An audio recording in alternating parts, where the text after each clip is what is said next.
네, 이런 비행기를 한번 만들어 봤는데요. 대한항공이 아시아나항공을 인수하기로 했죠. 최종 마무리까지 남은 절차는 무엇이고 또 두 회사 직원과 국민에겐 어떤 영향이 있을지 진단해 보겠습니다. 또 이런 비행기가 뜨고 내리는 곳 가운데 하나, 동남권 신공항으로 기존의 김해공항을 확장해 쓰기로 했던 계획이 백지화됐습니다. 결정 배경과 향후 계획도 이슈에서 함께 짚어보겠습니다. 시사톡 알고리즘 정치의 독소를 빼는 디톡스 정치로 시작합니다.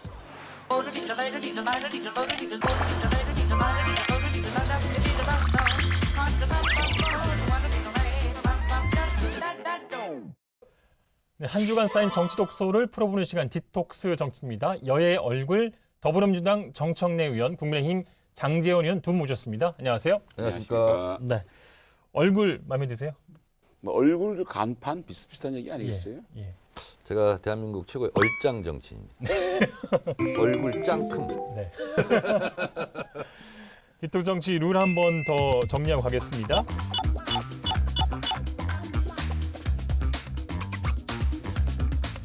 오늘 뭐 얼굴이시니까 큰 얼굴이시니까 대안을 많이 제시해 주시고 네.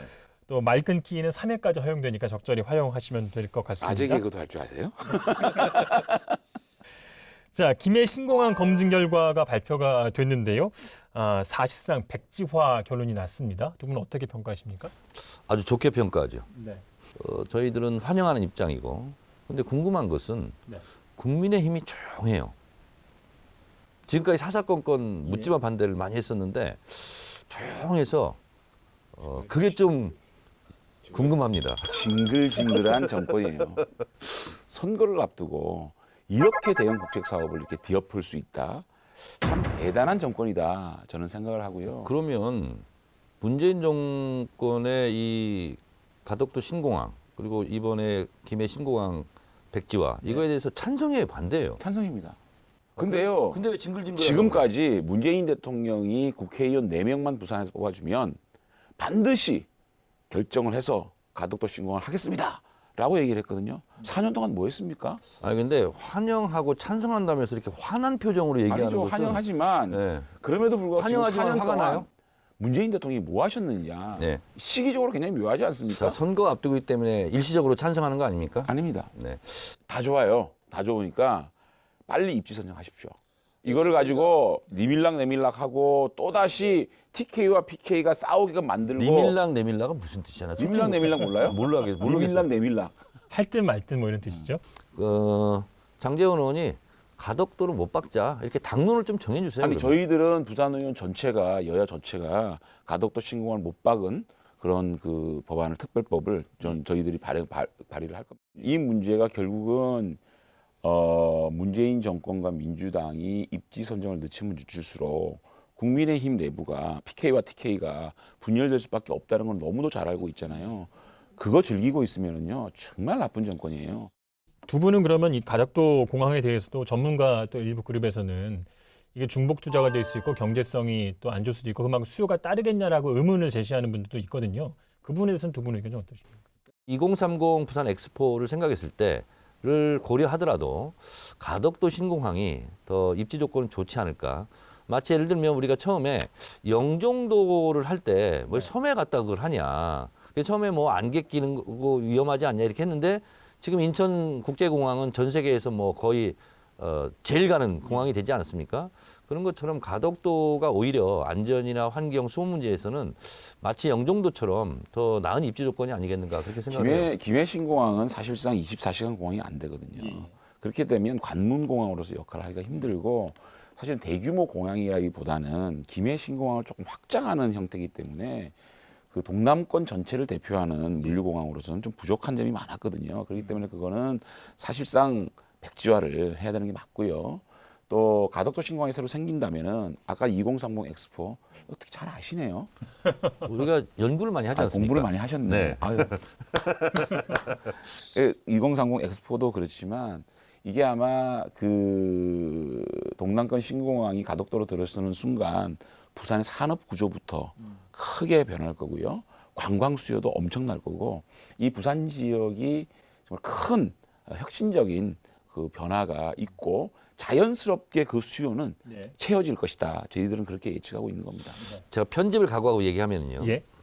남북 관계가 개선되고 남북 철도가 연결되면 부산이 물류 도시가 돼요. 예. 그러면 일본의 수출품이 배를 타고 유럽까지 가는데 40일이 걸려요.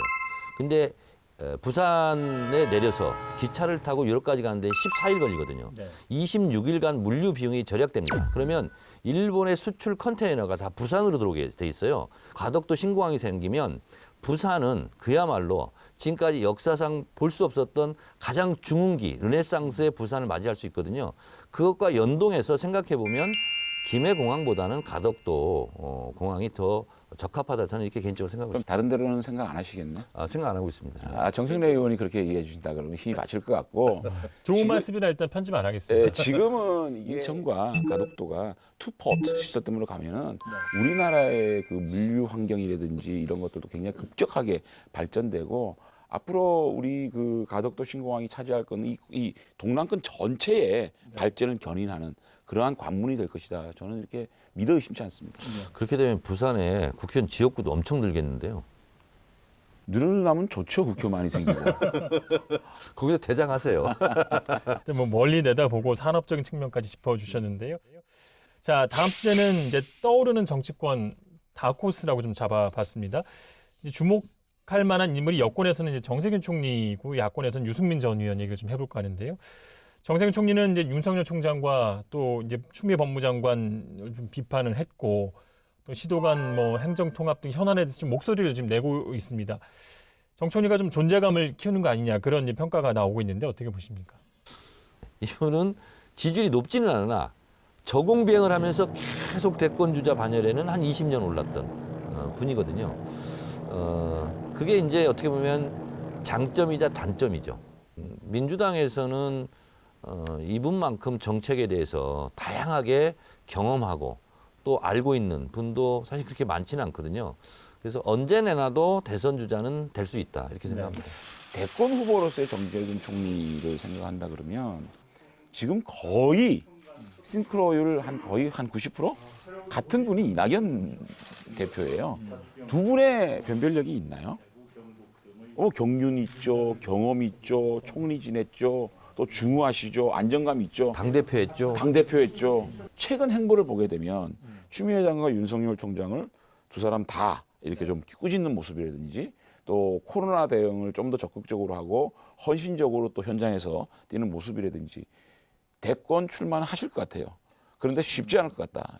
최근에 조사를 보면 지지도도 조금씩 올라가고 있고 또 미국에서는 바이든이 이제 당선이 되면서 메시지를 이제 지금 시대 정신은 통합과 실용 뭐 이렇게 강조하면서 이제 본인이 거기에 약간 이제 얹혀가려고 하죠. 맞물려 가는 좀 좋은 표현도 있는데 아니, 나 왜 단어가 생각이 안 나? 얹혀가는 거예요? 아니 근데 그 정세균 총리가 이낙연 대표에 비해서 강점이 있어요. 경제를 아시는 분이거든요. 사실 이낙연 대표 같은 경우에는 경제보다는 언론인 출신이고 정무 감각이 더 계신지 모르겠지만 정세균 총리는 경제 기업인 출신이고 현장의 경제를 아시는 분이기 때문에 그런 장점이 있는 것이고 행정부를 공격하고 관통할 수 있는 거거든요. 그런 것들이 몸에 배어 있기 때문에 이낙연 대표보다는 좀 더 장점이 있을 수도 있겠죠. 그러나 지금 이낙연 대표가 이미 차지하고 있는 그 포션, 그 파일을 정세균 총리가 뚫고 들어가기는 쉽지가 않을 거다. 비교적 정확한 정세 분석입니다. 네. 늘 정확하지 않나요? 자, 그리고 뭐 이제 또 야권에서는 유승민 전 그 의원도 좀 경제 화두로 토론회도 열고 또 사무실 개소식도 하고 거기에 또 김종 위원장도 가서 또 덕담도 건네고 이랬는데 유승민 후보가 좀 주목을 받고 있는 것 같아요. 사실은 유승민 대표 같은 경우에 경제 분야에서는 자타공인한 전문가잖아요. 실무를 아는 분이에요. 그렇기 때문에 경제 위기를 잘 탈출시킬 수 있다라는 부분이고 안보 부분도 국방위원장을 지냈어요. 그리고 국방위원을 2번을 지냈거든요. 강력한 힘을 기반으로 하는 안보 여기에 대해서 명확한 철학이 있거든요. 또 우리 국민들의 아픈 것을 어떻게 어루만질 것이냐 그런 것들을 많이 고민을 해가지고 그 당시 바른정당의 대통령 후보 때 칼퇴근법, 육아휴직 3년법. 그러니까 육아휴직을 하면 남편이든 아내든 누구나 같이 묶어서 3년은 3년까지요. 3년은 휴가를 가서 또 육아휴직을 통해서 아이를 잘 양육할 수 있도록 해서 저출산 문제를 좀 해결해 보자 이런 따뜻한 정책들을 많이 갖고 있거든요. 정책은 뭐 좌우에서 비판받을 수 있고 뭐 여러 정책을 검증하는 과정에서 찬반이 있을 수 있죠. 근데 그것과 무관하게 대통령이 되려고 하는 자는 어쨌든 신화가 있어야 되는데 예를 들면 박근혜 대통령 같은 경우는 어쨌든 박정희 대통령부터 이루었던 뭐 근대화에 대한 신화에 대한 이미지, 네. 뭐 이명박 전 대통령 같은 경우는 셀러리맨의 신화, 뭐 이런 게 있고, 예를 들면 김대중 대통령도 뭐 인권과 평화, 통일, 뭐 민주화 투쟁 이런 신화가 있지 않습니까? 노무현 대통령은 지역 감정 타파하고자 하는 바보 노무현의 이런 신화 이런 게 있지 않습니까? 그런데 유승민 의원은 몇 번의 기회를 잃었어요. 예를 들면 원내대표를 하면서 박근혜 대통령이 찍어가지고 내쫓으려고 했을 때 끝까지 저항을 하고 그리고 박근혜 대통령과 끝까지 각을 세웠더라면 지금 박근혜 대통령이 처지가 그러할 때 오히려 유승민 의원이 돋보이지 않았을까. 그때 한번 실기를 했다 이런 생각이 들고요. 그러니까 이해가 안 되는 조금만 더 설명해 보실래요? 네. 결국은 각을 세워가지고 공천도 못 받고 쫓겨났다가 들어왔잖아요. 그러니까 광야에서 이슬 맞아가면서 좀 더 국민들에게 다른 모습, 예. 그런 모습을 보였더라면 지금의 본인의 처지는 굉장히 좋았을 겁니다. 오히려 국민의힘의 의석수와 관계없이 본인의 계보가 몇 명이든 관계없이 굉장히 국민의힘에서 유승민 의원을 어쨌든 모시려고 한다거나 아니면 연대하려고 하거나 아니면 합당하려고 하거나 굉장히 노력했을 거예요. 그러면 몸값이 굉장히 올라갔을 거예요. 반은 제가 100% 인정을 하고 또 반은 인정을 못 하겠어요. 유승민 대표가 그냥 아무런 이미지만 가지고 그런 그 지금의 위치에 있는 건 아니거든요. 굉장히 정책을 대하는 그 가슴이 따뜻한데도 불구하고 정직해요. 이를테면 증세 없는 복지는 허구다. 증세를 집권 여당에서 얘기를 했거든요. 증세를 한다는 것은 표를 그냥 버리자는 얘기인데 복지를 하기 위해서는 어떻게 증세를 할 것인가에 대한 고민 없이는 거짓말이라는 얘기를 솔직하게 할 수 있는 용기 있는 저는 인물이라고 생각을 해요. 김종인 위원장이 이제 당내 대권주자 3명을 뭐 구체적으로 거론도 했고 그 중에 한 분이기도 했고요. 그 유승민 의원이 당내에서 이제 박근혜 대통령 시절에 각을 세웠기 때문에 이제 박근혜 TK 정서주 구원이 있지 않습니까? 근데 이제 최근에 그 김종인 그 위원장이 전직 두 대통령에 대해서 대국민 사과 의지를 표명을 하면서 어떻게 보면 좀 구원으로 나선 게 아닌가 생각한 게 그런데 아닌가. 김종인 비대위원장이 유승민 대표의 사무실 개소식에 가서 좀 덕담을 했다 그래서 김종인 대표가 유승민 대표에게 마음이 있다라고 얘기하는 건 좀 섣부른 얘기예요. 원희룡, 유승민, 오세훈 이렇게 했기 때문에 오세훈 후보가 사무실이면 또 갈 거고요. 원희룡 후보가 또 사무실이면 갈 거라고 생각이 들고 특별히 유승민 대표와 또 그 대표를 그 김종인 비대위원장이 특별히 생각해서 간 건 아니라고 생각을 하고요. 김종인 위원장과 16일 오후에 이제 만난 걸로 알고 있는데요. 뭐 어떤 얘기 혹시 오갔는지.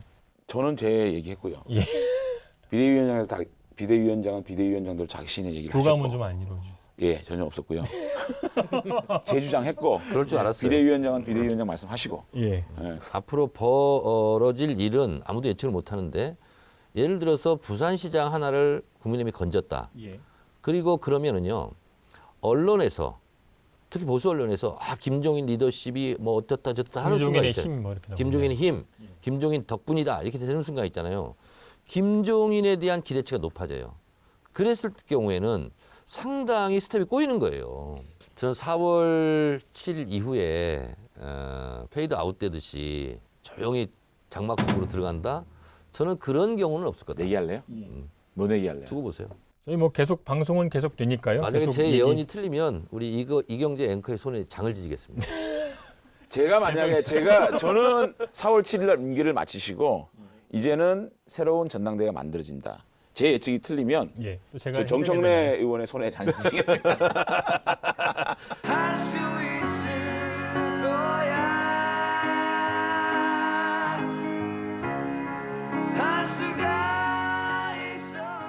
자, 대선 주자 관련 여론조사가 이제 매주 나오고 있는데요. 이번 주에 이제 가상 대결 결과가 나왔습니다.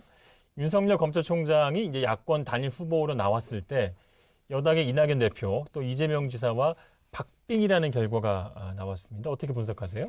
대단한 결과라고 저 깜짝 놀랐어요.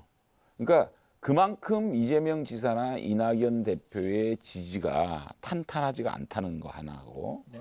우리 당이 후보를 잘 내면 이낙연 대표나 이재명 지사로 통용되는 이 투톱하고 한번 붙어볼 수도 있는 그런 가능성을 본 놀라운 저는 조사 결과였다 이렇게 생각합니다. 저는 놀라운 조사였고요. 놀라운 결과다.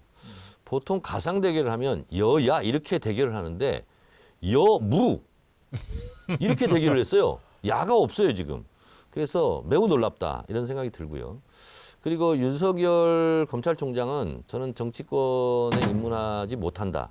여기에 또 겁니다 저는. 검찰총장 임기를 마친다면 정치권에 들어가는 건 내년 8월입니다. 이미 때는 늦으리가 되고요. 또 국민의힘에 입당하는 순간 당신 그러려고 지금까지 그랬어? 지지율이 안 나옵니다. 그리고 어쨌든 본인의 가족 문제가 걸려 있어요. 쉽게 검찰총장을 그만두기도 어렵습니다. 링에 오르지 않고 은퇴하는 권투 선수처럼 될 것이다. 이렇게 보고요. 고건, 반기문, 황교안의 줄을 잇는 반짝 스타. 반짝인다고 다 금이 아니잖아요. 그 명맥을 잇는 네 번째 사람이 되지 않을까 이런 생각이 들면 결국은 남는 것은 이러다가 이낙연, 이재명 누가 이길까? 초접전 승부 이런 기사가 나올 수도 있어요. 저는 윤석열 현상이라는 것이 우리 범야권으로 봤을 때 국민의힘뿐만 아니라 범야권의 정권 교체의 가능성을 높여주는 나는 그런 굉장한 윤석열 현상이 긍정적인 효과가 있다. 이렇게 커지면 커질수록 기존 후보들을 막 재촉하는 겁니다. 기존 후보들이 뛰지 않을 수가 없어요. 뭐 스태미나가 그냥 다 떨어질 때까지 뛸 수밖에 없는 상황을 만들어 놨거든요. 뛴다고 되지 않아요. 윤석열 총장은 검사만 했던 사람이에요, 평생. 정치권이 얼마나 가시밭길입니까? 그래서 흔히 하는 말 있잖아요. 송충이는 솔잎을 먹어야 된다고. 그런 것처럼 만약에 본인이 정치를 저는 안 한다고 생각하지만 하는 순간 검증의 칼날을 피해갈 수가 없고 그리고 괜히 지지율은 저는 황교안 짝이 난다 이렇게 생각해요. 평생 검사만 했다고 해서 대통령을 못 된다? 그런 경우가 어디 있습니까? 아니 검사를 통해서 정치, 경제, 사회, 문화 얼마나 많은 또 경험을 하며 또 경제 안보를 모른다? 결국은요 용병이에요. 자기가 뜻을 만들면 그것을 관철하기 위해서 어떤 어려움도 뚫고 나가는 스타일이기 때문에 저는 이렇게 한꺼번에 그냥 꺾인다 이렇게 얘기를 한다거나 나오지 못한다고 단정을 한다는 거는 무슨 그런 분석이고 무슨 그렇게 자신감인지 모르겠어요. 본인이 계속 여론조사에서 어찌됐건 범야권 후보로 거론이 되면서 이렇게 나오고 있는데 본인의 의도와 관계없이 만약 이렇다면 정치적인 중립을 지켜야 되는 총장 입장에서 이 여론조사를 좀 더 빼달라고 더 강력히 요구를 하던가 아니면 자리에 대해서도 본인이 결단을 내려야 되는 거 아닌가라는 저는 이해가 안 되는 게 지금 이 현상을 누가 만들었습니까? 윤석열 총장의 잘못입니까? 여론조사 기관에서 흥행하고 있는 겁니다, 스스로. 그것까지 막을 수 있나요? 그리고 선거관리위원회에서도 얘기하지 않았습니까? 누구를 빼라라는 얘기를 할 수가 없다. 그거는 여론조사 기관의 마음이다라고 얘기하고 있는 거 아니겠어요? 윤석열 총장은 가만히 있는데 지금 때려서 키우는 거는 민주당과 추미애 장관입니다. 근데 왜 윤석열 총장 보고 거취를 결정하라 그럽니까? 무슨 정치를 행보를 했다고요? 아니 내가 이렇게 여론조사 빼달라고 했는데 왜 지금 안 빼냐. 이게 다 무효다. 빼라. 라고 얘기하지 않는 것은 두 가지 정치적인 의미가 있다고 봅니다. 그걸 즐기고 있는 거.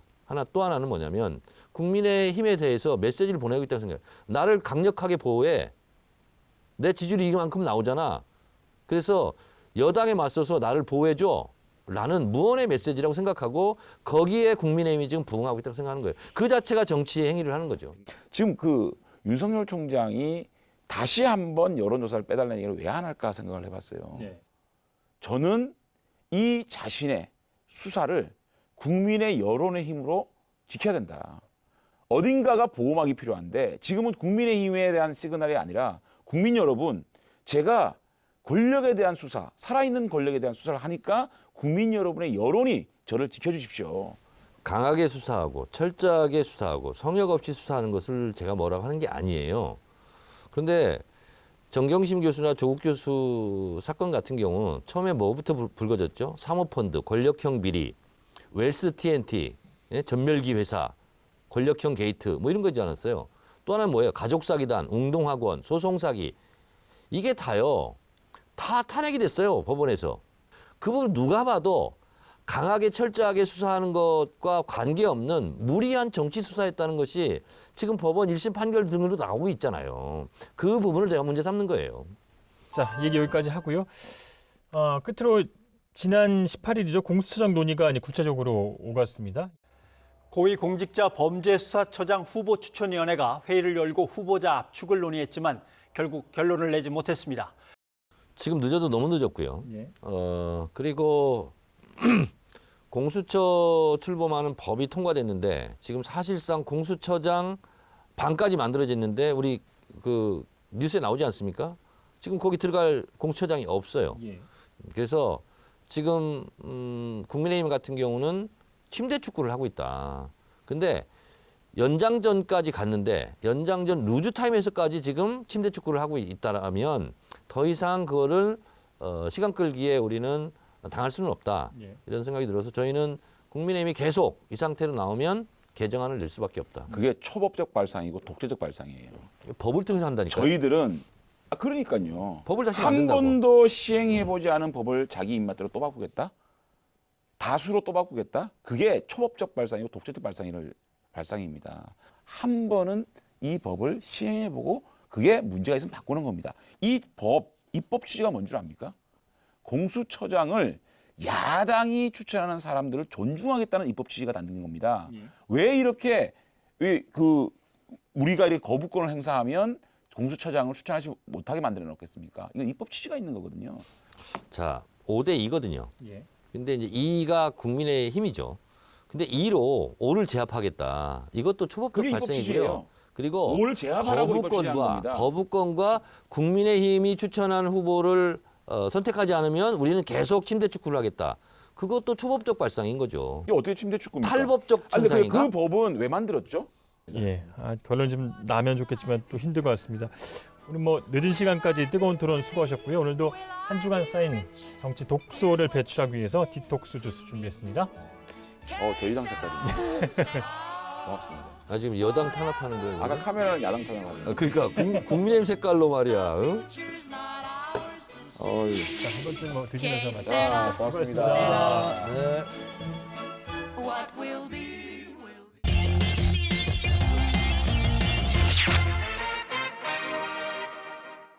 대한항공의 아시아나항공 인수가 공식화됐습니다. 이를 위해 산업은행은 대한항공에 8천억 원을 투입한다는 계획입니다.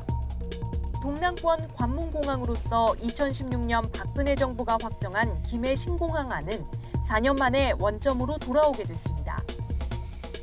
네, 이슈씨 오늘은 두 분의 항공업계 전문가를 모셨습니다. 오랜 기간 대한항공에서 근무를 하셨고 지금은 정당인으로 활동하고 계시죠. 박창진 정의당 특별위원장 나오셨고요. 안녕하세요. 네, 반갑습니다. 네, 또 학계 최고 전문가십니다. 허이영 한국항공대 경영학부 교수님 나오셨습니다. 안녕하세요. 반갑습니다. 네. 이번 주에 가장 화제가 된 뉴스죠. 지난 화요일 국무총리실 산하 김해 신공항 검증위원회가 김해 신공항에 대한 타당성 검증 결과를 발표했습니다. 관문공항으로서 최소한의 기능을 할 수 있지만 미래를 봤을 때 한계도 분명히 있다. 이런 결과였거든요. 어떻게 해석하십니까? 예, 김해 신공항 검증위원회가 11개월간 활동을 하고 이제 발표를 했더군요. 예. 이거 한두 번이 아닙니다. 2002년 중국 민항이가 돛대산에 떨어지고 나서요. 그 해에 2002년에 그 대선이 있었죠. 노무현 대통령 후보가 약속을 하셨죠. 예.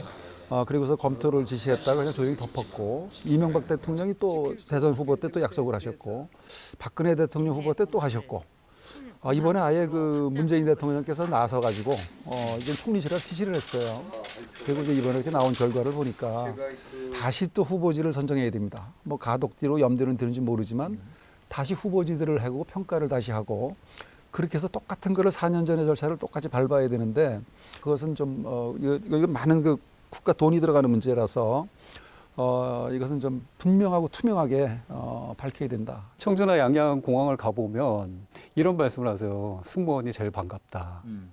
그러니까 승객 자체가 수요가 없는 거죠. 근데 무리하게 공항을 지어서 그 낭비되는 자원이라든지 시설이라든지 이런 것이 고스란히 우리 국민들에게 불이익으로 가고 했던 사례들이 있었고, 현재 지금 그 가덕도를 얘기를 하면서 많은 분들이 일단 공항만 지으면 뭔가 수요가 창출될 것처럼, 특히 지금 뉴스에서 많이 나오고 있는 게 국제선 그 장거리 비행이 가능하고 인천공항을 대체해서 경남북 지역의 수요를 끌어올 수가 있다라는 말씀을 하시는데, 실제로 이제 제가 근무하던 올 초까지만 해도 대형 항공사들이 그 부산 지역이라든지 경남북 지역에 큰 항공기나 수요가 많은 장거리 항공이 취향이 안 됐던 가장 큰 이유는 실제적인 수요가 없었기 때문입니다. 네. 그 예를 볼 수 있는 게 스페인의 밀바도 지역이 있는데, 이곳은 아주 그 외진 곳의 시골 공항이에요. 그럼에도 불구하고 전 세계의 항공기들이 다 취항을 하고 있습니다. 이유는 구겐하임이라는 그 세계적인 미술관이 거기에 설치되어 있고, 그 미술관 하나로 인해서 파급되는 관광적인 요소가 너무나도 매력적이기 때문에 많은 수요를 창출했던 거거든요. 이런 면에서 접근을 해야지. 지금 정치적인 어떤 이슈나 정치적인 이익을 위해서 지금 이 국책 사업이 진행되고 있다는 것은 많은 모순이 있다. 그렇게 저는 생각합니다. 이게 올림픽 유치하는 게 아니에요. 그러니까 올림픽이야 뭐 평창에도 올림픽을 유치하면 선수단도 오고 뭐 기자단도 오죠. 그런데 공항은 하드웨어를 아무리 잘 지어놔도 거기 손님이 없으면 볼거리가 있든지 비즈니스 목적이 없으면 안 들어가는 거거든요. 공항이 뭐 말씀하신 건 돈이 뭐 어마어마하게 들어가는 부분이기 때문에 경제성 따져봐야 돼, 꼼꼼하게 따져봐야 되고 또 장기적 계획 하에 지어줘야 한다는 그런 말씀이신데, 뭐 그런 질문 한번 들어보고 싶습니다. 이게 이제 관문공항이죠. 우리나라를 처음 찾을 때 이제 들어오는 그런 공항으로서 기능적인 부분에서 이제 아까 뭐 스페인의 예도 들어주셨지만 어떤 지역의 균형 발전 이런 차원에서 공항이 들어옴으로써 그 지역의 소프트웨어라든가 문화적인 부분이 더 발전할 수 있지 않겠느냐, 역으로 그런 발상도 할 수 있지 않을까 하는 생각이 좀 드는데. 이제 그 예로 지금 인천공항 예를 많이 드시는 것 같아요. 찬성론자 분들께서. 그래서 이제 인천공항이 허브 공항화되고 많은 수요를 창출하고 있다라는 얘기를 하고 계시는데, 인천공항 옆에는 서울이라는 메가시티가 있습니다. 네, 이미 존재했었고 충분한 인프라와 매력도를 갖고 있는 곳이 있었던 거죠. 그러면 가덕도는 어떤가? 가덕도 주변에 뭐가 있는지 저희가 한번 살펴볼 필요가 있겠죠. 주변에 미칠 관광적인 요소라든지 산업 기반이 뭐가 있을까? 어떤 효용 가치를 더 확장시키기 위해서 필요한가를 한번 짚어보자는 거죠. 네. 자, 뭐 공항 얘기 여기서 좀 마무리하고요. 대한항공이 이제 아시아나항공을 인수하기로 결정했습니다. 아시아나항공의 채권자인 산업은행이 이제 재무적 투자자로 인수에 참여해서 대한항공의 지분을 갖고 있는 한진칼에 한 8천억 정도를 투입하기로 했는데요. 위기 항공업계를 이제 살리기는 어쩔 수 없는 선택이라는 평가도 있고요. 또 이제 이 통합이 별다른 효과가 좀 없을 거라는 그런 예측도 있습니다. 어떻게 전망하세요? 채권단의 고민은 이제 그거죠. 산업은행은 저거를 경영 정상화를 시켜서 다시 재매각을 해야죠. 아니면은 그렇지만 그걸 못하면 또 안고 가는 겁니다. 거대한 좀비 기업을 대우조선해양처럼 큰 기업을 국민의 세금으로 이제 끌고 가는 거죠. 굉장히 고민이 깊었을 거라고 생각이 돼요. 그래서 저걸 어떤 방법이 있을까 하다가 이제 택한 게 M&A를 택한 것 같아요. 그래서 그 대상이 대한항공에 이제 제안을 했을 것이고, 저는 저게 이제 세계 흐름과 맞는다 이렇게 보는 것이 1914 체제거든요. 세계적으로 보면은 뭐 독일, 프랑스, 뭐 다 보면은 그 루프트한자 독일, 프랑스 에어 프랑스, 영국 브리티시 에어웨이스 다 그런 식으로 일사 체제고, 그런 점에서는 좀 낙관적으로 긍정적으로 평가를 하는데, 다만 저기에서 이제 고용 불안, 그러니까 노사의 굉장히 갈등의 구조가 만들어지는 것 같은데, 저기서 구조 조정이 얼마나 최소화될 것이냐, 구조 조정을 굉장히 최소화해야 됩니다. 뭐 이제 두 항공사 합치게 되면 세계적으로 한 7위 정도의 큰 규모가 된다고 하고요. 이 통합했을 때의 어떤 긍정적인 부분도 짚어주신 것 같고, 아까 이제 그 경영권 문제 부분에서 사실 뭐 산업은행이 이제 조원태 회장 측을 100% 들어줄 거라고 확신할 수는 없는 부분이고, 산업은행도 지켜보면서 뭐 조원태 회장 측이 됐건 아니면 이 강성펀드 측이 됐건 뭐 결정을 하겠다는 그런 입장인 것 같음에도 불구하고 이분에 서로 이제 딜을 주고 받은 거라는 그런 평가들이 좀 많이 있는 것 같아요. 지금 의심을 할 수밖에 없는 상황인 거죠. 왜냐하면 밀실에서 이루어진 결과물을 그냥 짠하고 드러낸 거. 그 이전에 분명히 논란이 될 수 있는 전문 경영 능력의 문제라든지 또 이 재벌 총수에게 국민의 세금을 들여서 그 지분을 확대하게끔 도와주는 역할을 하는 거라든지 이런 거에 대한 또 독과점에 관련된 이야기라든지 공론화가 전혀 없이 결정되고 나서 이렇게 받아들여라라고 보여지는 게 이미 뭔가 의심을 할 수밖에 없는 요소가 충분히 있다라고 저는 생각합니다. 위원장께서는 뭐 악연이 되실 분이고 저는 바깥에서 경영학을 가르치는 사람의 입장이라서 좀 다르죠. 그런데 이 밀실이라는 거는요, M&A는 밀실하고 공개하고 하는 게 달라요. 그러니까 하룻밤에 결정할 수도 있거든. 그러면 지금 공론화하자고 하는데 저거를 뭐 매물로 시장에 내놓고 공론화해서 가능할까요? 그리고 그 아시아나를 어떻게 합니까? 그러면은 야, 쟤네는 망했으니까 그냥 집으로 돌려보내, 파산해. 그게 원칙이야. 그렇게 할 것이냐 아니면은 세금으로 저걸 매겨 살릴 거냐. 그 고민이 깊었다는 거예요. 그 아시아나의 케이터링 그 사건이 있었지 않습니까? 그걸 엄밀하게 보자면 자회사를 만들어서 박삼구 회장이 본인의 또 다른 이익을 취득하기 위한 수단으로 이제 만들다가 그 사단이 난 거였거든요. 그래서 이 부분에 대해서도 이번에 우리가 어떤 국민적 혈세를 여기 투입하는 만큼 구조적 체질의 변화의 계기를 삼을 수 있다라는 말씀을 저는 드리고 싶습니다. 네. 사실 이제 국민의 입장에서 봐서는 이게 이제 뭐 걱정되는 부분은 이제 독과점이 되니까 항공료가 오르는 거 아니냐라는 걱정을 할 수도 있고, 또 이제 세계적으로 큰 이제 항공사가 되다 보니까 거기에 대해서 뭔가 더 서비스하는 게 더 좋아질 거라는 기대도 할 수도 있고요. 뭐 작지만 이 두 항공사가 별도의 법인으로 운영이 되는지 하나로 합쳐지는지 내 마일리지는 어떻게 되는지 그런 분도 굉장히 관심이거든요. 이 독과점이라는 것은 결코 그 소비자 입장에서 좋지 않은 결과라고 이어질 경향이 크다라는 말씀을 저는 드리고 싶고요. 이건 제 개인 소견이지만 스카이팀하고 저희 스타 얼라이언스라고 서로 다른 이제 공동체에 속해져 있는데 이 둘의 그 마일리지를 합친다는 건 저는 그 현실적으로는 불가한 일일 것 같고 분명히 어떤 시기든 우리 소비자들에게 피해가 올 수밖에 없는 상황이 아닌가. 분리가 다 풀링이 되는 거예요. 풀링이 됩니다. 그리고 지금 얼라이언스는 지금 하나는 스타에 있고 스카이팀이 있으니까 그것이 어느 한쪽으로 옮겨오겠죠. 그리고 이건 하나의 기업이 되는 거예요. 그래서 당연히 지금까지 쌓아놓은 그 마일리지는 전혀 문제가 없어요. 예, 걱정되는 부분을 많이 지적해 주셨는데 끝으로 이제 두 항공사가 합쳐져서 뭔가 이점이 될 만한 부분은 없습니까? 아까 저 교수님 말씀하신 대로 그나마 차선의 선택지가 될 수는 있다. 근데 우리가 좀 더 정밀하게 내부를 들여다보고 견고한 이게 정책들과 구조를 쌓아 나가야 된다라는 생각이 들고요. 기업들의 이제 그 사회적 책임에 대해서도 한번 우리가 논할 수 있는 좋은 계기는 되지 않을까 그렇게 생각합니다. 제가 물론 내 토론을 기회 주셔서 좋고요. 이제 이 두 항공사가 저렇게 할 때 시너지인데요. 규모의 경제이고 각자 세 편, 두 편 띄우던 거를 이제 네트워크 사업이거든요.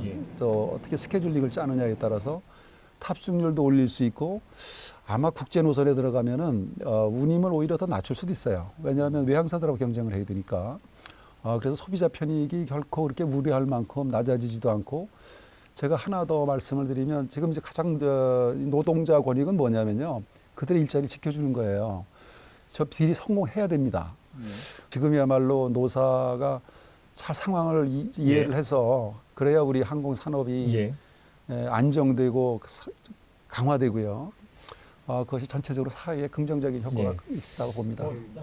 두 항공사의 시너지 효과에 대해서 말씀을 하셨지만 그 시너지 효과를 누리기 위한 이익 추구의 수단으로 일방적인 희생의 강요는 없어야 된다. 또 희생형 그 수익 창출이 이루어지는 것은 저희가 꼭 막아야 된다라고 말씀드리겠습니다. 본의 아니게 이제 토론이 됐는데 상반의 입장이 들어서 저희가 좀 시간을 넓힐 수 있는 기회도 됐던 것 같습니다. 지금까지 박창진 정의당 특별위원장 그리고 허희영 한국항공대 경영학교 교수였습니다. 자, 시사 토크 알고리즘은 다음 주에 더 열심히 준비하겠습니다. 시청해주신 여러분 고맙습니다.